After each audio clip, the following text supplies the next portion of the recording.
நாம் ஏற்று நடைமுறைப்படுத்தி வாழ்ந்து கொண்டிருக்கக்கூடிய இந்த இஸ்லாமிய மார்க்கம் வணக்க வழிபாடுகளை மட்டும் மையம் கொண்டதல்ல, மாறாக மனித வாழ்க்கை எங்கெல்லாம் பரவி இருக்கிறதோ விரவி இருக்கிறதோ அந்தந்த விஷயங்களுக்குள்ளெல்லாம் ஊடுருவி தெளிவான வழிகாட்டுதலை தருகின்ற ஒரு மார்க்கம் இஸ்லாமிய மார்க்கம். இஸ்லாமிய மார்க்கத்தில் தொழுகைக்கு மாத்திரம் முக்கியத்துவம் கொடுக்கப்பட்டிருக்கிறது, இன்ன பிற கடமைகளுக்கு மாத்திரம் முக்கியத்துவம் கொடுக்கப்பட்டிருக்கிறது என்றாலும் ஈமானினுடைய கிளைகளை பெருமானார் ஸல்லல்லாஹு அலைஹி வஸல்லம் அவர்கள் சொல்கிற பொழுது 70க்கும் மேற்பட்ட கிளைகள் இருக்கிறது என்று கூறி காட்டினார். அஃதலுஹா அல்லா இலாஹ இல்லல்லாஹ் முஹம்மது ரசூலுல்லாஹ். ஈமானிற்கு 70 கிளைகள் இருக்கிறது. அந்த 70 கிளைகளில் உயர்ந்த கிளை, சிறந்த கிளை லா இலாஹ இல்லல்லாஹ் முஹம்மது ரசூலுல்லாஹ் என்று சொன்ன பெருமானார் ஸல்லல்லாஹு அலைஹி வஸல்லம் அவர்கள் அதில் தாழ்ந்த கிளை எது என்று குறிப்பிட்டு காட்டுகிற போது, ஒருவன் பாதையிலே சென்று கொண்டிருக்கிறான். அப்படி சென்று கொண்டிருக்கிற பொழுது மனிதர்களுக்கு இடையூறு தரக்கூடிய கல்லோ ஒரு கண்ணாடியோ அல்லது ஒரு முள்ளோ அங்கு கிடைக்கிறது என்று வைத்துக் கொண்டால், அது ஜனங்களுக்கு இடையூறு தரும் என்று கருதி அந்த கல்லையோ கண்ணாடியையோ அந்த முள்ளையோ விலக்கி போட்டால் அது ஈமானினுடைய கிளைகளில் ஒன்று, அதுதான் தாழ்ந்த கிளை என்று சொன்னார்கள் பெருமானார் ஸல்லல்லாஹு அலைஹி வஸல்லம். அது மாத்திரமல்ல, இஸ்லாத்தில் சில கடமைகள் இருக்கிறது. உதாரணமாக தொழுகை இருக்கிறது, நோன்பு இருக்கிறது, இன்ன பிற கடமைகள் இருக்கிறது. இவைகளெல்லாம் செய்கின்ற போது இந்த நன்மைகள் இருக்கிறது என்று ஒவ்வொரு கடமைக்கும் தனித்து குறிப்பிட்டு நன்மைகளை இஸ்லாத்திலே சொல்லப்பட்டிருக்கிறது. ஆனால் சில கடமைகளை நாயகம் ஸல்லல்லாஹு அலைஹி வஸல்லம் அவர்கள் சொல்லி காட்டினார்கள். இந்த கடமையை செய்கிற பொழுது நின்று தொழுதவனை போல, இந்த கடமையை செய்தவன் நோன்பு நோற்றவனை போல, இந்த கடமையை செய்தவன் ஹஜ் செய்தவனை போல, இந்த கடமையை செய்தவன் சதக்கா கொடுத்ததை போல என்றெல்லாம் பெருமானார் ஸல்லல்லாஹு அலைஹி வஸல்லம் அவர்கள் மனிதர்களினுடைய சில நடைமுறைகளை சுட்டிக்காட்டி சொன்னார்கள். உலகத்தில் எல்லா சமூகத்திலும் விதவைகள் மிக கேவலமாக மதிக்கப்படுகிறார்கள். சொல்ல போனால் ஒரு விதவை ஒருவன் புறப்பட்டுக் கொண்டிருக்கிற பொழுது குறுக்கே வந்துவிட்டான் என்று சொன்னால் அன்றைய தினம் முழுக்க பீடையாக இருக்கும். எந்த காரியத்தை துவங்கினாலும் அது நன்றாக இருக்காது என்கிற நம்பிக்கை இந்த கணினி யுக காலகட்டத்திலும் இருந்து கொண்டிருப்பதை, பரவிக் கொண்டிருப்பதை, கடைபிடித்துக் கொண்டிருப்பதை நாம் நிதர்சனமாக பார்த்துக் கொண்டிருக்கிறோம். அந்த விதத்தில் பார்க்க போனால் விதவைகளுக்கு மறுவாழ்வளிக்கின்ற மார்க்கம், விதவைகளை தூக்கி வைத்து பேசுகின்ற மார்க்கம், விதவைகளை மறுமணம் செய்வது என்பது அல்லாஹ்வுக்கு பிடித்தமான செயல், இஸ்லாத்தில் ஒரு முக்கியமான செயல். இன்னும் இருக்கக்கூடிய பெரியவர்கள் கடைபிடித்து அந்த காரியத்தை செய்ய வேண்டிய காரியம் எல்லாம் இஸ்லாம் மிக வலியுறுத்தி சொல்லி இருக்கிறது விதவைகளினுடைய திருமணத்தை. ஒரு பெண்மணி நன்றாக வாழ்ந்து கொண்டிருக்கிற பொழுது கணவனை இழந்து விட்டால் அவள் படுகிற கஷ்டம் அந்த காலத்திலேயே அப்படி இருக்கிற போது இந்த காலத்திலே எப்படி இருக்கும் என்று சொல்லி விளக்க வேண்டிய, விவரிக்க வேண்டிய அவசியம் இல்லை. இப்படி உலகத்தில் இருக்கிற எல்லா மார்க்கமும் அதை வெறுப்போடு பார்க்கிற போது, அதை ஒதுக்கி வைத்து பார்க்கிற பொழுது, அதை பீழை விழித்த சகலமாக கருதுகிற போது, இன்னும் சொல்ல போனால் விதவைகள் இந்த ஆடையைத்தான் அணிய வேண்டும் என்று சில மார்க்கங்கள் சொல்லுகிறது. அதனால பாருங்க, விதவைகள் வெள்ளை ட்ரெஸ் தான் போட்டிருப்பாங்க. ஆனால் அதற்கு மாற்றமாக விதவைகள் ஒரு குறிப்பிட்ட காலம் துக்கம் அனுஷ்டித்தால் போதும், எந்த விதமான ஆடையை கூட அவர்கள் அணிந்து கொள்ளலாம் என்று அந்த பெண்களுக்கும் விதவைகளுக்கும் முழுமையான உரிமையை கொடுத்த மார்க்கம் இஸ்லாமிய மார்க்கம் இன்றளவிலும் கூட. பெருமானார் ஸல்லல்லாஹு அலைஹி வஸல்லம் அவர்கள் விதவைகளை அந்த அளவுக்கு தூக்கி வைத்து பேசினார்கள் என்பது மாத்திரமல்ல, பெருமானார் ஸல்லல்லாஹு அலைஹி வஸல்லம் அவர்கள் செய்த 11 திருமணங்களில் ஒன்றிரண்டை தவிர மீதம் பூராம் விதவை திருமணமாகத்தான் இருக்கு. ஒரு வாலிபன் கட்டிலம் காடையாக இருக்கின்ற பொழுது கன்னி பெண்ணைத்தான் விரும்புவான். ஆனால் பெருமானார் ஸல்லல்லாஹு அலைஹி வஸல்லம் அவர்கள் விதவை பெண்ணை திருமணம் செய்தார்கள். அந்த அளவுக்கு அந்த அரேபிய யுகத்தில் ஒரு புரட்சியை தன் மூலமாக செய்து காட்டியவர்கள் நாயகம் ஸல்லல்லாஹு அலைஹி வஸல்லம். அந்த விதவைகளை ஆதரிப்பது என்பது, அந்த விதவைகளை மனம் முடிப்பது என்பது இஸ்லாத்திலே மிகச்சிறந்த காரியமாக, மிக நன்மைக்குரிய காரியமாக இன்று வரை கருதப்பட்டுக் கொண்டிருக்கிறது. பெருமானார் ஸல்லல்லாஹு அலைஹி வஸல்லம் அவர்கள் சொன்னார்கள், அந்த விதவைகளினுடைய சிறப்பை குறித்து பேசி வருகிற பொழுது, யார் ஒருவன் விதவைக்கு உதவி செய்கிறானோ அவன் நோன்பு வைத்தவனை போல என்று நாம் எந்த கடமையை முக்கியமாக கருதுகிறோமோ அந்த கடமையை ஒரு விதவைக்கு உதவி செய்வதை இணைத்து பேசினார்கள் நாயகம் ஸல்லல்லாஹு அலைஹி வஸல்லம். எனவே இஸ்லாமிய மார்க்கம் சில குறிப்பிட்ட வணக்கங்களை மாத்திரம் மையம் கொண்டது அல்ல. ஆனால் இஸ்லாமிய மார்க்கத்தில் இருக்கக்கூடியவர்கள் அப்படித்தான் நினைத்துக் கொண்டிருக்கிறார்கள். நிறைய பேர் தொழுதா போதும் நினைக்கிறான், அல்லாஹ் நம்மை மன்னித்து விடுவான் என்று இல்லை. இல்லது குறிப்பிட்ட நோன்பை பிடித்து விட்டால் போதும், இல்லது நம் மீது கடமையான சக்காத்தை கொடுத்து விட்டால் போதும் என்று கருதி கொண்டிருக்கிறார்கள். இல்லை, அவர்கள் மீது இருக்கிற கடமை, அடியார்களுடைய கடமையை சரியாக நிறைவேற்றாதவரை சொர்க்கத்தின் வாடையை கூட அவனால் நுகர்ந்து பார்க்க முடியாது. பெற்றோர்களை ஒருவன் சந்தோஷமாக வைக்காமல், பெற்றோரை ஒருவன் திருப்தியாக வைக்காமல், அவன் என்ன தொழுதாலும் சரி, என்ன நோன்பு பிடித்தாலும் சரி, என்ன ஹஜ் செய்தாலும் சரி, என்ன சமுதாயத்திற்கு அள்ளி கொடுத்தாலும் சரி, அவனை அல்லாஹ் தஆலா ஏறெடுத்தும் பார்க்க மாட்டான் என்று சொன்னார்கள் நாயகம் ஸல்லல்லாஹு அலைஹி வஸல்லம்.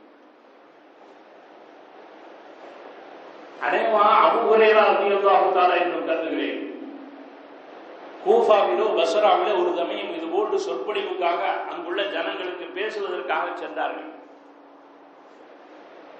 செல்லுகிற பொழுது அந்த கூட்டத்தை பார்த்து சொன்னார்கள், யாராவது இந்த சபையிலே உறவினர்களை சேர்ந்து வாழாமல் இருந்தால், வெட்டி வாழுகிறவர்களாக இருந்தால், சண்டை போடுகிறவர்களாக இருந்தால் எந்திரிச்சு சென்று விடுங்கள். ஏனென்றால் அவன் ஒருவன் இந்த சபையில் இருப்பதின் காரணமாக ஒட்டுமொத்த சமுதாயத்திற்கும் அல்லாஹ் தஆலா தன்னுடைய பரக்கத்தை தடுத்து விடுவான் என்று சொன்னார். நாம் யோசித்து பார்க்க கடமைப்பட்டிருக்கிறோம். இருக்கிற கடமைகளை காட்டிலும் உறவினர்களை சேர்ந்து வாழ்வதை, ஜனங்களுக்கு உதவுவதை, இது போன்ற நல்ல காரியங்களை எதோடு சேர்த்து பேசுகிறது இஸ்லாம் என்பதை நாம் மிக தெள்ள தெளிவாக புரிந்து கொள்ள கடமைப்பட்டிருக்கிறோம். உலகத்திலேயே அடியார்களுக்குரிய கடமைகளை நிறைவேற்றுவதில் தான் அல்லாஹ்வுடைய சந்தோஷம் இருக்கிறது, திருப்தி இருக்கிறது, மன்னிப்பு இருக்கிறது என்று இந்த உலகத்தில் உரத்து சொல்லுகிற ஒரே ஒரு மார்க்கம் இஸ்லாமிய மார்க்கம் மாத்திரம்.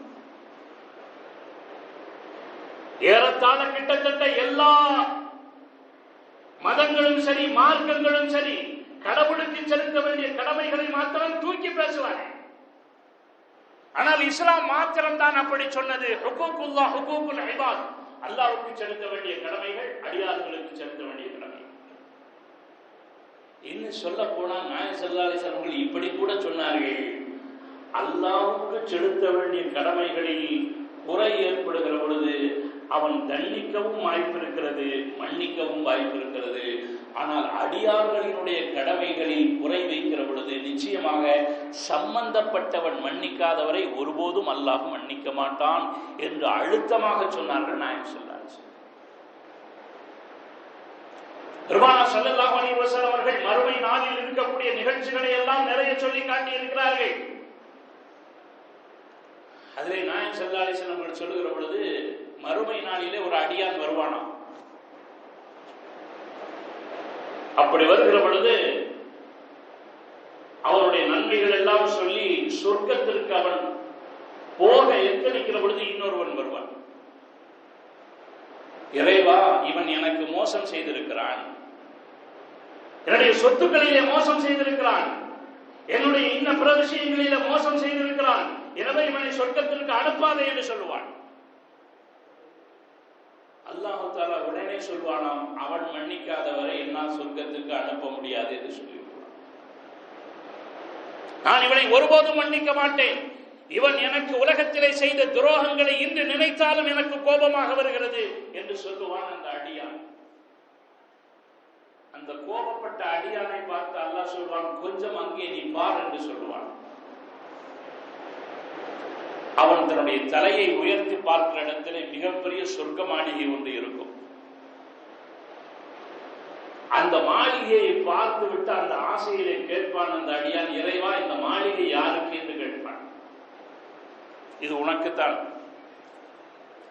இந்த மாளிகைக்குள் உள்ளே செல்வதற்கு நான் என்ன அமல் செய்ய வேண்டும் அல்லது என்ன விலை கொடுத்தாக வேண்டும் என்று இறைவனிடம் அந்த அடியான் கேட்கிற பொழுது, ஒன்றும் செய்ய வேண்டிய தேவையில்லை, சம்பந்தப்பட்டவனை மன்னித்தால் போதும் என்று சொல்லுவான் இறைவன்.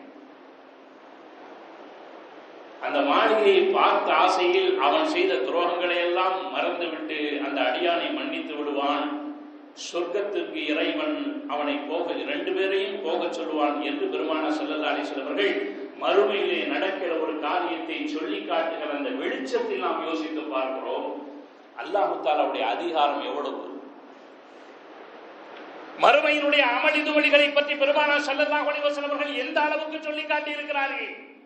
யாருமே அங்கு பேச முடியாது, எந்த நபியும் அங்கு பேச முடியாது, எந்த மலக்கும் அங்கு பேச முடியாது.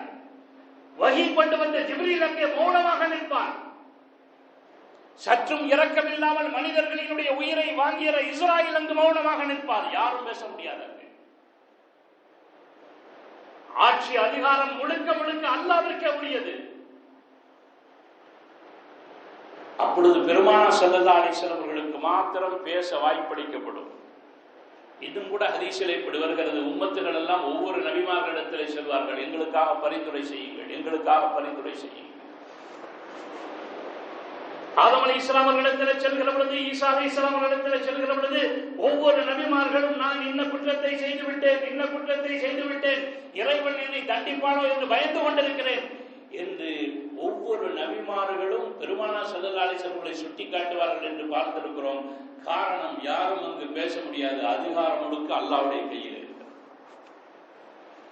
அவன் நினைத்தால் மன்னிக்கவும் செய்யலாம், நினைத்தால் தண்டிக்கவும் செய்யலாம். அப்படிப்பட்ட அதிகாரம் உள்ள அல்லாஹ் சம்பந்தப்பட்ட ஒரு அடியானை பார்த்து சொல்கிறான், அவன் மன்னிக்காதவரை நான் ஒன்றும் செய்ய முடியாது என்கிற போது அல்லாஹு தஆலா அடியார்களினுடைய விஷயத்தில் துரோகம் இழைக்கிற பொழுது, அடியார்களினுடைய விஷயத்தில் அநியாயம் செய்கிற பொழுது தன்னுடைய அதிகாரத்தையே சுருக்கி வைத்துக் கொள்கிறான் என்று பார்க்கையில் அடியார்களுடைய விஷயம் எவ்வளவு முக்கியமானது என்பதை நாம் சிந்திக்க கடமைப்படுகிறோம். பராத்திரை கூட நான் நினைவு கூர்ந்தேன். பெருமானார் ஸல்லல்லாஹு அலைஹி வஸல்லம் அவர்களுடைய பழக்கம் என்ன? ஜனாசா வருகிற போது கேட்பார்கள். என்ன கேட்பார்கள்? வேறு எந்த குலத்தை சார்ந்தவர், தொழுகை என்கிற கடமையெல்லாம் சரியாக நிறைவேற்றினாரா, நோன்பு விடுத்திருக்கிறாரா, ஜக்காத்து கொடுத்திருக்கிறாரா என்பா கேட்பார்கள் பெருமானார். அலைஹி தைனுன், இவரின் மீது கடன் இருக்கிறதா என்று கேட்பார்கள். ஆம், கடன் இருக்கிறது என்று சொன்னால் உங்களுடைய நண்பர்களுக்கு நீங்களே ஜனாசா தொலை வைத்துக் கொள்ளுங்கள், என்னுடைய பொறுப்பு நீங்கிவிட்டது என்று சொல்வார்கள் பெருமானார் ஸல்லல்லாஹு அலைஹி வஸல்லம். காரணம் என்ன? இறைவனுடைய எந்த கடமையை பற்றியும் அங்கு கேட்கப்படுவதில்லை. சம்பந்தப்பட்ட கடன் இருக்கிறதா? ஆனால் இந்த சமூகத்தில் தொழுகைக்கு குறையில்லை, நோன்புக்கு குறையில்லை, ஹஜ்ஜுக்கு குறையில்லை, சதக்காக்கு குறையில்லை. வாங்கின கடனை கொடுக்கக்கூடியவர்கள் ஒழுங்காக இருக்கிறார்களா? ஆனால் அவர்கள் தொழுகையாளிகள். வாங்கின கடனை கொடுக்க வக்கில்லை, அவர்கள் நோன்பாளிகள். வாங்கின கடனை கொடுக்க வக்கில்லை, அவர்கள் ஹஜ் செய்கிறார்கள். வாங்கின கடனை கொடுக்க வக்கில்லை, உம்ரா செய்கிறார்கள். எப்படி ஏற்றுக்கொள்ளப்படும்? எப்படி அல்லாஹ் சந்தோஷப்படுவார்? பெருமானார் ஸல்லல்லாஹு அலைஹி வஸல்லம் அவர்கள் வலியுறுத்தக்கூடிய கடமைகள் முழுக்க முழுக்க ஹுகூக்குல் இபாத், அல்லாஹ்வுடைய அடியார்கள் சம்பந்தப்பட்டது. எனவேதான் அலைஹி தைனுன், அவரின் மீது கடன் இருக்கிறதா? யாராவது நிறைவேற்றக்கூடிய தகுதி படைத்தவர்கள் இருக்கிறார்களா? இன்னைக்கு ஜனாசா தொழுகையில் அப்படி கேட்கப்படுகிறதா? யாரோ சில பேர் வந்து கேட்குறாங்க, எங்க அத்தா யார்ட்டையாவது கடன் வாங்கியிருந்தா, எங்க மாமா யார்ட்டையாவது கடன் வாங்கியிருந்தா, எங்க தாத்தா யார்ட்டையாவது கடன் வாங்கியிருந்தா என்கிட்ட கேட்டு வாங்கிக்கிங்க. பல பேர் கபர்ஸ்தான்ல போய் கேட்க முடியுமா? எழுதப்படாத கடன்களாக, கொடுக்கப்படாத கடன்களாக இருக்கிறதா இல்லையா? அவர்கள் குழிக்குள் போய்விட்டால் தப்பிவிடலாம் என்று கருதுகிறார்கள். இல்லை, உங்களால் சொர்க்கத்தின் வாடையை கூட நுகர முடியாது என்பதை நினைவில் வைத்துக் கொள்ளுங்கள். எனவேதான் பெருமானார் ஸல்லல்லாஹு அலைஹி வஸல்லம் அடியார்களுடைய கடமையை அவ்வளவு வலியுறுத்தி பேசினார்கள். அடியார்களுடைய கடமைகளில் வலியுறுத்தப்பட்டதை போல நான் வேறு எந்த கடமையிலும் வலியுறுத்தப்பட்டதில்லை என்று சொன்னார்கள். அது மாத்திரமல்ல, அண்டை வீட்டார்களுடைய கடமைகளை குறித்து ஜிப்ரீல் அலைஹிஸ்ஸலாம் அவர்கள் வலியுறுத்தியதை பார்க்கிற பொழுது எங்கே என்னுடைய வீட்டை கொடுக்க சொல்லி விடுவானோ இறைவன் என்று கருதக்கூடிய அளவுக்கு அண்டை வீட்டாருடைய கடமைகள் இருக்கிறது என்று சொன்னார்கள் நாயகம் ஸல்லல்லாஹு அலைஹி வஸல்லம். எனவே அடியார்களுடைய கடமைகளுக்கு அவ்வளவு முக்கியத்துவம் இருக்கிறது. இந்த விதத்தில் பார்க்க போனால் அடியார்களினுடைய கடமைகளில் சம்பந்தப்பட்டதில் மிக முக்கியமானது வரவிருக்கிற தேர்தல். இது முழுக்க முழுக்க அதிபர்கள் சம்பந்தப்பட்டது, முழுக்க முழுக்க அமைச்சர்கள் சம்பந்தப்பட்டது, முழுக்க முழுக்க அரசாங்கமும் சம்பந்தப்பட்டது என்று நாம் கருதி கொண்டிருக்கிறோம். இல்லை, தேர்தல் என்பதும் ஜனநாயகம் என்பதும் அரசு என்பதும் அரசு எந்திரம் என்பதும் அரசாங்கம் என்பதும் பிரதமர்களுக்காக உள்ளது அல்ல. அவர் ஒவ்வொருவரும் பதில் சொல்லியாக வேண்டும். அதிகாரத்தை வைத்திருப்பதின் காரணமாக இந்த உலகத்தில் வேண்டுமானால் தப்பித்துக் கொள்ளலாமே தவிர இறைவனுடைய சன்னிதானத்தில் எவனும் தப்பித்துக் கொள்ள முடியாது. அது அடியார்களினுடைய ஹக்கு சம்பந்தப்பட்டது. எனவேதான் இஸ்லாம் அரசாங்கத்தை தேர்ந்தெடுக்கிற விஷயத்தில், தேர்தல் விஷயத்தில் மார்க்க கடமை என்று சொல்கிறது. மற்ற மார்க்கம் அப்படி சொல்ல கிடையாது. ஒதுங்கி போடலாம், நோட்டாக்கு போட்டா நல்லது, நமக்கெல்லாம் இதெல்லாம் ஆகாது என்று சொன்னால் மற்ற மார்க்கத்தில் நல்லது. இஸ்லாமிய மார்க்கத்தை பொறுத்த மட்டில் அப்படி ஒதுங்க கூடாது என்று சொல்கிறது ஷரியத். மார்க்க அறிஞர்கள் சொல்கிறார்கள், தொழுகை எப்படி முக்கியமான கடமையோ, மார்க்க கடமைகள் எப்படி முக்கியமான கடமையோ, அதுபோன்று தேர்தலில் வாக்களிப்பது என்பது முக்கியமான கடமை என்று சொல்கிறார்கள் மார்க்க அறிஞர்கள். என்று சொல்ல போனால், ஓட்டு போடாமல் ஒருவன் ஒதுங்கி இருந்தால் அவன் மார்க்கத்தினுடைய ரீதியில் குற்றவாளியாக கருதப்படுகிறான் என்கிற அளவுக்கு சொல்கிறார்கள். இஸ்லாம் இந்த வாக்குரிமையை தேர்தலில் ஓட்டு போடுவதை 4 விதமாக பார்க்கிறது. ஒன்று, சாட்சி சொல்லுதல் என்கிற இடத்தில் கொண்டு போய் வைக்கிறது. அவர் இந்த மக்களுக்கு பிரதிநிதியாக இருப்பதற்கு என்னுடைய சாட்சி என்கிற இடத்தில் சாட்சியினுடைய அந்தஸ்தை வைக்கிறது. சாட்சி சொல்ல உங்களை அழைக்கப்பட்டால் அந்த சாட்சி சொல்வதை மறுக்காதீர்கள் என்று சொல்கிறது குர்ஆன். இன்னும் சொல்ல போனால், வலா தக்துமு ஷஹாதத வமன் யக்துமுஹா ஃபஇன்னஹு ஆஸிமுன் கல்பு, சாட்சியை மறைக்காதீர்கள். நமக்கு என்ன வந்துற போகுது, எவனோ என்னத்தையோ பண்ணிட்டு போறான் என்று ஒதுங்காதீர்கள். அப்படி ஒதுங்கினால் வமன் யக்துமு ஷஹாதத வமன் யக்துமுஹா, அந்த சாட்சியத்தை, சாட்சி பாடுகின்ற அந்த உரிமையை மறுக்கக்கூடியவன் ஃபஇன்னஹு ஆஸிமுன் கல்பு, அவன் உள்ளம் குற்றவாளி என்று சொல்கிறது திருக்குர்ஆன். இன்னொரு இடத்திலே சாட்சி சொல்ல அழைக்கப்பட்டால் நீங்கள் மறுக்காதீர்கள். சாட்சி சொல்வது உங்களின் மீது கடமை. இந்த உலகத்தில் தப்பித்துக் கொண்டாலும் இறைவனுடைய சன்னிதானத்தில் பிடிபடுவீர்கள் என்கிறது குர்ஆன். இரண்டாவது, இந்த வாக்குரிமையை இஸ்லாம் பரிந்துரை என்கிற அந்தஸ்திலே வைக்கிறது. ஷஃபாஅத் செய்தல். திருக்குர்ஆன் குறிப்பிட்டு காட்டுகிறது, வமன் யஷ்ஃபா ஷஃபாஅத்தன் ஹஸனத்தன் யகுல் லஹு நஸீபும் மின்ஹா, எவன் அழகிய பரிந்துரையை செய்கிறானோ, அழகிய சிபாரிசை செய்கிறானோ, அழகிய ஷஃபாஅத்தை செய்கிறானோ அதற்குரிய நன்மையை பெற்றுக் கொள்வான். வமன் யஷ்ஃபா ஷஃபாஅத்தன் ஸய்யிஅத்தன் யகுல் லஹு கிஃப்லும் மின்ஹா, எவன் தீய முறையிலே ஷஃபாஅத்தை செய்வானோ, பரிந்துரை செய்வானோ அவன் அதற்குரிய பங்கை பெற்றுக் கொள்வான். உலகத்திலே ஒரு நன்மையை எத்தி வைத்தால் அந்த நன்மையின் மூலமாக யாரெல்லாம் நன்மை பெற்றுக் கொண்டிருக்கிறார்களோ கியாமத்து நாள் வரைக்கும் எவன் முதல்ல சொன்னானோ அவனுக்குரிய நன்மைகள் சேர்ந்து கொண்டே இருக்கும். நீங்கள் கேள்விப்பட்டிருக்கலாம், உலகத்தில் இஸ்லாமிய மார்க்க மாத்திரம்தான் இதை சொல்கிறது. எவன் கொலை செய்யறானோ அதிலிருந்து ஒரு பங்கு ஆதம் அலைஹிஸ்ஸலாம் மகனுக்கு போய் சேர்ந்துகிட்டே இருக்கும். ஏன்? கொலையை முதலில் ஆரம்பித்து வைத்தவர் அவர்தான். எனவே நன்மைக்கு நீங்கள் பரிந்துரை செய்தால் நன்மை கிடைக்கும், கெட்டதற்கு நீங்கள் பரிந்துரை செய்தால், அதற்கு காரணமாக நீங்கள் அமைந்தால் அதற்குரிய தீமையில் உங்களுக்கு நிச்சயமாக பங்கிருக்கிறது. மூன்றாவது, ஓட்டு போடுவதை, வாக்குரிமையை அமானிதம் என்று அழைக்கிறது. இந்த பொறுப்பாளர் உங்களுக்கு, இந்த வேட்பாளர் உங்களிடத்தில் நிற்கிறார், நம்பிக்கையின் அடிப்படையில் இவர்களுக்கு நீங்கள் சாட்சி பகர்கிறீர்களா? அந்த உங்களிடம் ஒப்படைக்கப்பட்ட அமானிதம், அல்லாஹ் சொல்கிறான், இன்னல்லாஹ யமுருக்கும் அன் துஅத்துல் அமானாத்தி இலா அஹ்லிஹா. உங்களிடம் ஒப்படைக்கப்பட்ட அமானிதத்தை அதற்கு உரியவரிடம் சரியாக கொண்டு போய் சேருங்கள். உரியவர்கிட்ட சரியா கொண்டு போய் சேர்க்காம தப்பான ஆள்கிட்ட காசு வாங்கிட்டு கொண்டு போய் சேர்த்தீங்கன்னா நீங்கள் நம்பிக்கை மோசடி செய்கிறீர்கள் என்று அர்த்தம் இஸ்லாமிய கண்ணோட்டம். அடுத்தது வக்காலத், பொறுப்பேற்குதல். இந்த வேட்பாளர் நல்லவர், இவர் நல்லது செய்வார் என்பதற்கு என்னுடைய பிரதிநிதியாக நான் பொறுப்பேற்கிறேன் என்கிற அந்தஸ்திலே மூசா அலைஹிஸ்ஸலாம் அவர்களுடைய 2 மகள்கள், ஷுஐப் அலைஹிஸ்ஸலாம் அவருடைய 2 மகள்கள் பேசியதை திருமறை சொல்லி காட்டுகிறது. காலத் இஹ்தாஹுமா யா அபத் இஸ்தஅஜிரு, என்னுடைய தந்தையே இவரை பொறுப்பாளராக நியமியுங்கள்.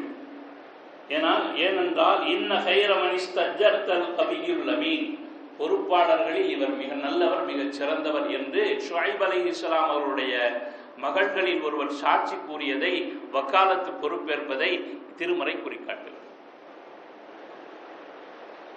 எனவே இப்படிப்பட்ட 4 அந்தஸ்தில் 4 பார்வையில் ஓட்டு போடுவது என்பது, வாக்களிப்பது என்பது ஜனநாயக கடமை. ஏனென்றால் மக்களினுடைய நலன் இதிலே சம்பந்தப்பட்டிருக்கிறது. ஹுகூக்குல் இபாத், அடியார்களினுடைய கடமை இதிலே சம்பந்தப்பட்டிருக்கிறது. எனவே இன்னும் சொல்ல போனால், இன்ன ஸலாத்த தன்ஹா அனில் ஃபஹ்ஷாஇ வல் முன்கர், தொழுகை மானக்கேடான அருவருக்கத்தக்க விஷயங்களை தடுக்கிறது என்று சொல்கிறது. தொழுகை எப்படி தீமையை தடுக்கிறதோ, நாட்டில் தீமை ஏற்படாமல், கெட்ட காரியம் ஏற்படாமல் தடுப்பதற்கு நம்முடைய வாக்குரிமை பயன்படுகிறது.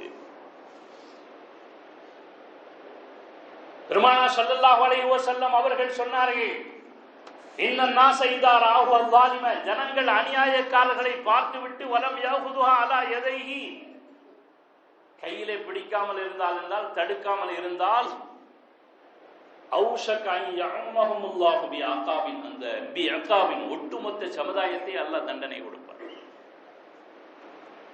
யாரெல்லாம் வாக்கை விற்கிறார்களோ அல்லது சுயநலத்திற்காக செயல்படுகிறார்களோ அவர்கள் முழுவதும் இந்த உலகத்தில் தப்பித்தாலும் மறுமையில் கண்டிப்பாக மாட்டுவார்கள் என்று சொன்னார்கள் பெருமானார் ஸல்லல்லாஹு அலைஹி வஸல்லம். அவங்க செய்கிற 1-2 தப்புனால ஒட்டுமொத்த சமூகம் பாதிக்கப்படுகிறது.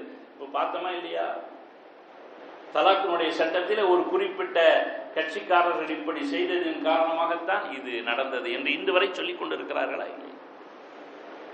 எனவே வாக்களிப்பது என்பது ஜனநாயக உரிமை மாத்திரமல்ல, ஜனநாயக கடமை மாத்திரமல்ல, மார்க்கத்தினுடைய கடமை என்பதை ஒவ்வொரு முஸ்லிமும் கவனத்தில் எடுத்துக்கொள்ள வேண்டும். அதனால ஒதுங்கி இருக்கக்கூடாது. அடுத்த பிரச்சனை, யாருக்கு ஓட்டு போடுவது? பொதுவா ஒரு பதில், நல்லவர்கள் ஒரு யாரா இருக்கான் நல்லவன், ஒரு நல்லவரை காட்டுங்கள். நல்லவர்கள் முழுக்க கலீஃபாக்களோடு, நல்லவர்கள் முழுக்க இறைநேச செல்வர்களோடு, இன்னும் இப்ப சொன்னா நல்லவர்கள் முழுக்க முழுக்க ஒரு குறிப்பிட்ட இயக்கங்களோடு, ஒரு குறிப்பிட்ட பெரியவர்களோடு முடிந்து போய்விட்டது. சொல்ல முடியுமா? நாம் நல்லவர்கள் என்று சொன்னால் என்னை நினைத்துக் கொண்டிருக்கிறோம். உமர் ரலியல்லாஹு தஆலா அவர்களைப் போல, பெருமானாரை போல, உஸ்மான் ரலியல்லாஹு தஆலா அவர்களைப் போல, அபூபக்கர் சித்திக் ரலியல்லாஹு தஆலா ஒருத்தன் கூட சிக்க மாட்டான். இஸ்லாத்துல கூட பள்ளி பொறுப்பாளர் கூட அந்த லிஸ்ட்ல வரமாட்டார்கள். இப்ப நல்லவர்களுக்கு இந்த காலத்துல சொல்ற இயக்கம் என்னது, இலக்கணம் என்ன தெரியுமா, முகவரி என்ன தெரியுமா? இந்த திருட்டு பைய சிறந்தவனா, இந்த திருட்டு பைய சிறந்தவனா, 10 பெண்களை கற்பழித்தவன் சிறந்தவனா, 8 பெண்களை கற்பழித்தவன், அப்படிதான் கணக்கு போட வேண்டியது. நான் ஒரு பத்திரிகையில படித்தேன், ஒரு மிகப்பெரிய திருடன், ஜனங்க அந்த வழியில போனா எல்லாத்தையும் கழட்டிட்டு விட்டுருவாங்க. பேச்சை கழட்டு, பனியனை கழட்டு, சட்டையை கழட்டு, அதை கழட்டுன்னு. அவன் கடைசியில சக்கராத்து காலத்துல மகனை கூப்பிட்டு வசியத்து செஞ்சான். ஊர் உள்ள எனக்கு கெட்ட பேரா இருக்கு, எப்படியாவது என்ன செய்வியே ஏது செய்வியே தெரியாது, எனக்கு நல்ல பேர் வாங்கி கொடுத்துருன்னா. அவனுக்கு எப்படி நல்ல பேர் வாங்கி கொடுக்கறது? மகன் யோசிச்சானா, இவனும் அப்ப வேலையவே செஞ்சுட்டு அவன் சட்டையை கழட்ட சொல்லுவான், பனியனை கழட்ட சொல்லுவான், வாட்சியை கழட்ட சொல்லுவான், கண்ணாடியை கழட்ட சொல்லுவான், மணி பிரச கொடுவான், டவுசரோட விட்டுருவானா. இவன் என்ன செஞ்சானா, டவுசரையும் சேர்த்து கழட்டுப்பானா. அவங்க அப்ப எவ்வளவோ நல்லவன் அப்படின்னு சொன்னார்களாம் மக்கள். இப்படித்தான் இன்றைய தேர்தல் களம் இருக்கிறது, இப்படித்தான் இன்றைய அரசியல் களம் இருக்கிறது. அவர்கள் நல்லவர்கள், இவர்கள் நல்லவர்கள், இவர்கள் பெருமானாரை போன்றவர்கள், இவர்கள் அபூபக்கர் சித்திக் ரலியல்லாஹு தஆலா அவர்களை போன்றவர்கள், இவர்கள் உமர்களை போன்றவர்கள். யாரையும் சொல்ல முடியாது.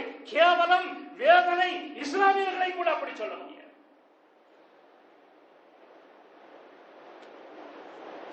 எனவே அப்ப யாருக்கு வாக்களிப்பது என்றால் இந்த நிலைமையை நீங்கள் பரிசோதித்து பார்த்துக் கொள்ளுங்கள். சிலவர் குறிப்பிட்ட இவருக்கு போடுங்கள், இவருக்கு போடுங்கள், இந்த கட்சிக்கு போடுங்கள், அந்த கட்சிக்கு போடுங்கள், இப்படி ரெண்டு பேரை மாறி மாறி சொல்லிட்டு இருக்கிறவங்க தான் இஸ்லாமியர்களுக்கு துரோகமாக இருக்கிறார்கள். இப்படி தூக்கி பிடித்திருக்கிறீர்களே, பல கேள்விகள் இப்படி வருகிறது. இப்பொழுது நீங்கள் தூக்கி பிடித்திருக்கிறீர்களே கூட்டணி ஆட்சி என்று, அவைகள் இஸ்லாத்திற்கு செய்யாத துரோகங்களா? இஸ்லாமிய சமூகத்தை கூறு கூறாக பிரித்தவர்கள் அவர்கள். கடந்த காலத்தை யோசித்து எந்த பிரயோஜனமும் இல்லை. இப்பொழுது என்ன நடைமுறைகள் என்ன இருக்கிறது குறிப்பிட்டு சொல்ல வேண்டுமானால், இப்பொழுது நல்லவர்கள் என்பதற்கு ஒரே ஒரு அளவுகோல், பாசிசம் எந்த வழியாக கால் ஊன்ற பார்க்கிறது அப்படிங்கிற அந்த மாற்றம் தான் பார்க்கலாம். மதவரி பிடித்தவர்கள் அல்லது மரவரியை சாக்காக வைத்துக் கொண்டு சமூகத்திலே நாட்டிலே கலவரத்தை உண்டு பண்ணக்கூடியவர்கள், அவர்கள் எந்த வழியாக வர பார்க்கிறார்கள், எந்த வழியாக இந்த தமிழ்நாட்டில் கால் ஊன்ற பார்க்கிறார்கள் என்கிற சிந்தனை மாத்திரமே இப்ப வேணும். துரோகத்தை பத்தியோ அவன் செஞ்சதை பத்தியோ இவன் செஞ்சதை பத்தியோ பேசி எந்த பிரயோஜனம் இல்லை. விளிம்பிலே நிற்கிறோம். என்னென்ன அட்டூழியங்களை அவர்கள் செய்திருக்கிறார்கள். பாசிசம் என்றால் என்ன, நாசிசம் என்றால் என்ன? பாவேந்தர் பாரதிதாசன் ஒரு விளக்கத்தை சொன்னார். மாட்டை புடுங்கிட்டு போனா அதுக்கு பேரு நாசிசம். மாட்டை புடுங்கிட்டு அந்த பாலை கறந்து அவனுக்கே வித்து அதற்கு பேர் பாசிசம். சுருக்கமாக சொன்னார். எவ்வளவு அட்டூழியங்களை பாசிஸ்டுகள் செய்து கொண்டிருக்கிறார்கள். அவர்களுக்கு ஆயுதம் மதவெறி என்கிற மதத்தை கையில எடுத்திருக்கிறார்களே ஒழிய மதத்திற்கும் அவர்களுக்கு எந்த சம்பந்தமும் இல்லை. இன்னும் சொல்ல போனால் மனித வடிவில இருக்கக்கூடிய காட்டு விராண்டிகள் கொடூர மிருகங்களை விட மோசமானவர்கள். ஒரு மாநிலத்தினுடைய முதலமைச்சர் சொல்கிறார், நான் 7 தடவை எம்பியாக இருந்திருக்கிறேன், 2 தடவை முதலமைச்சராக இருந்திருக்கிறேன், இப்பொழுது இருக்கிற பிரதமரை போல ஒரு கொடூரமான காட்டு மிராண்டியை நான் பார்த்ததே இல்லை என்று அரசியலில் இருப்பவர்கள் சொல்கிறார். அப்படியானால் இந்த பாசிசம் இந்த நாட்டிலே எவ்வளவு கால் ஊன்றி இருக்கிறது, எவ்வளவு கிளைகளை பரப்பி வளர்ந்திருக்கிறது என்பதை சிந்தித்து பார்க்க கடமைப்பட்டிருக்கிறோம்.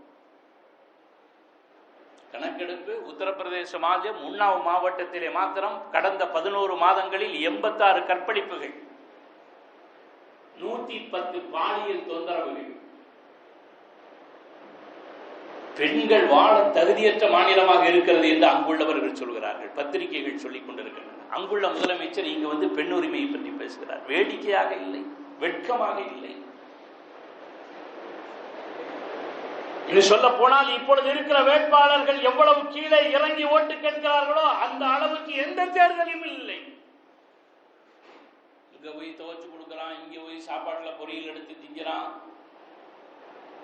சில பெரியவர்கள் முன்னால் இருந்திருக்கிறார்கள். அதில் காகிதம் இல்லத்தும் ஒருவர் தொகுதி பக்கமே சென்றதில்லை, அப்படியே ஓட்டு வாங்கி இருக்கிறார்கள். அவர்கள் வீழ்த்தவே முடியவில்லை வரலாற்றினால். காரணம் என்ன? அவர்களின் மூலமாக மக்கள் பிரயோஜனம் அடைந்திருக்கிறார்கள் என்பதை மாற்று ஜனங்கள் கூட ஒத்துக்கொண்டிருக்கிறார்கள். இன்னொருத்தர் என்ன சொல்றாரு அப்படின்னா, எனக்கு சுகர் இருக்கு, பிரஷர் இருக்கு, ஓட்டு போடுங்க. இன்னொருத்தர் சுகர் இருந்தா பிரஷர் இருந்தா மாத்திரை தான் போடணும், ஓட்டா போடுவாங்க. ஒருத்தன் எங்க அம்மாவை நினைச்சு அழுகிறேங்கிறான், சமுதாயத்தை நினைச்சு அழுகிறேங்கிறான். அப்படி அழுகின்ற பொழுது பொள்ளாச்சியில் கற்பழிக்கப்பட்டார்களே அந்த பெண்களினுடைய ஓலக்குரல்கள் உங்களுக்கு, அந்த பெண்களினுடைய அழுகைகள் உங்களுக்கு ஞாபகம் வரவில்லையா? உத்தரப்பிரதேச மாநிலத்தில் நார் நாராக கிழிக்கப்பட்ட அந்த பெண்ணினுடைய ஓலக்குரல்கள் உங்களுக்கு கேட்கவில்லையா?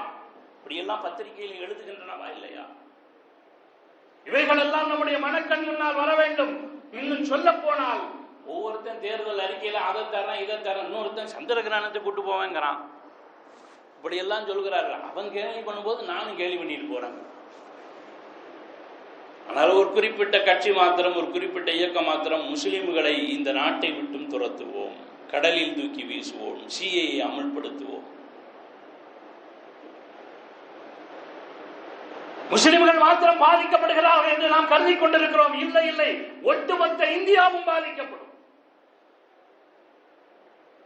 இந்த மதவெறியர்களுக்கு, குறிப்பிட்ட மதவெறியர்களுக்கு வாக்களித்து விடாதீர்கள் அப்படின்னு ஒரு 7 சாமியார் போட்டோ போட்டு நிக்கிறான். இவர்களுக்கு வாக்களித்து விடாதீர்கள்.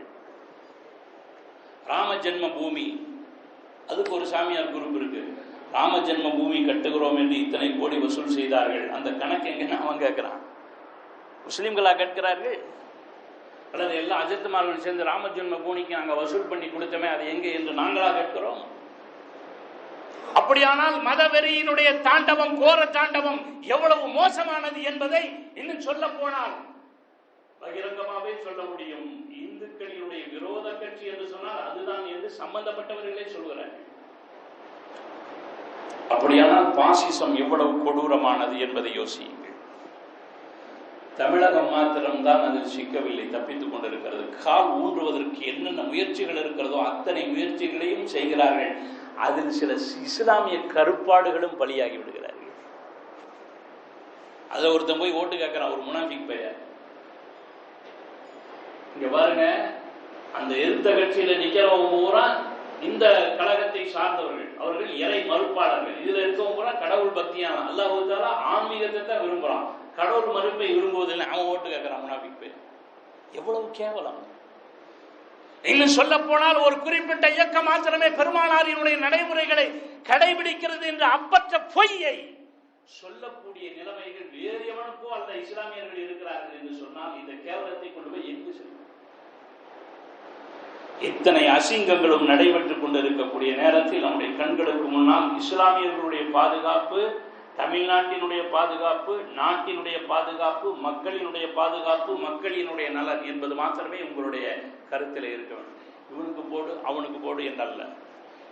குறிப்பாக சொல்ல வேண்டுமானால், பகிரங்கமாக சொல்ல வேண்டுமானால், பாசிசம் இந்த நாட்டை ஆளக்கூடாது. பாசிசத்தின் மூலமாக இந்த நாட்டு மக்கள் நிச்சயமாக நன்மைகளை அனுபவிக்கவே மாட்டார்கள் என்பதை தான் கடந்த கால பாசிச நாசிச வரலாறுகள் உணர்த்தி காட்டியிருக்கிறது. எனவே தமிழகத்தில் பாசிசம் எந்த வழியாக வருகிறது, எந்த நாற்றங்காலின் வழியாக வருகிறது, எந்த ஆட்சியின் வழியாக வருகிறது, எந்த வழியாக வருகிறது என்பது உங்களுக்கு நிச்சயமாக நன்றாக தெரியும். எனவே அந்த பாசிசத்தின் வாயிலை அடைக்கக்கூடிய காரியத்தை தான் இப்பொழுது முஸ்லிம்களாகிய நாம் செய்ய வேண்டிய கடமை இருக்கிறது. அல்லது ஓட்டுக்கு அல்லது காசுக்கு ஆசைப்பட்டு, பதவிக்கு ஆசைப்பட்டு நீங்கள் செய்வீர்களே ஆனால் ஒட்டுமொத்த இஸ்லாமியர்களுக்கும் ஒட்டுமொத்த நாடும் முன்னால் மிகப்பெரிய சிரமத்தை சந்திக்க நேரிடும் என்று ஆய்வாளர்கள் சொல்லுகிறார். எனவே கவனத்தில் எடுத்துக்கொண்டு வருகிற அந்த தேர்தலில் பாசிசம் காலூன்ற முடியாதபடி நம்மால் உள்ள பங்களிப்பை செய்ய வேண்டும். அடுத்து துஆவும் செய்ய வேண்டும், அல்லாஹ்விடத்திலே மன்றாடவும் வேண்டும். பெருமானார் ஸல்லல்லாஹு அலைஹி வஸல்லம் அவர்கள் சொன்னதை போல நீங்கள் எப்படி இருக்கிறீர்களோ அப்படித்தான் ஆட்சியாளர்கள் நியமிக்கப்படுவார். எனவே நம்முடைய நிலைமைகளை நாம் சரி செய்து கொள்ள வேண்டும். நம்மாலான முயற்சிகளையும் சரியான முறையில் செய்ய வேண்டும். எனவே நல்ல ஆட்சியாளர்கள் அமைவதற்கு அல்லாஹ் தஆலா அருள் புரிவானாக. வாஹிரு தஅவானா அல்ஹம்துலில்லாஹி ரப்பில் ஆலமீன். அஸ்ஸலாமு அலைக்கும் வரஹ்மத்துல்லாஹி